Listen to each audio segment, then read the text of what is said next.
Hello everyone, আসসালামু আলাইকুম। তো কয়েকদিন আগেই গিয়েছিলাম ডিয়াবাড়ি ফুড কোর্টে। তো এটা একদমই এখানে নতুন হয়েছে।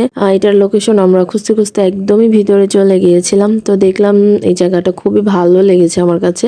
তিনটা স্টল ছিল, আবার একটা দোলনা ছিল এখানে ছবি টবি তোলার জন্য। তো আমরা খাবারের মধ্যে অর্ডার করেছিলাম স্টেক পাস্তা, আর আমার ফেভারিট হচ্ছে মোমো, আর ছিল আমাদের হাঁসের মাংস, তার সাথে চালের রুটি। তো আমার কাছে খাবারগুলো অনেক ভালোই লেগেছে, খাবারগুলো মজা লেগেছে। আর আমার ফেভারিট তো মোমো, তো এটাই আমার কাছে অনেক বেশি ভালো লেগেছিল। তো এদিকে আমরা খাবার খাচ্ছিলাম, তো এর মধ্যে দেখলাম যে আমাদের দেশে নাটক করে মোস্ট বিউটিফুল ওমেন দিলারা জামান ম্যাম, তো উনিও তার ফ্যামিলির সাথে ছিল। আমি ভাবিনি যে এখানে ম্যামের সাথে দেখা হবে, মানে ম্যামকে দেখতে পারবো। So I am very lucky. তো ম্যামকে নাটকে যেমন দেখি, রিয়েলেও দেখলাম ম্যাম সেম টু সেম, ওই রকম কোনো ডিফারেন্ট নেই। তো তারপর আমরা ম্যামের সাথে একটু ছবি টবি তুলে একটু কথা বলে ওনার সাথে তারপর চলে গেলাম।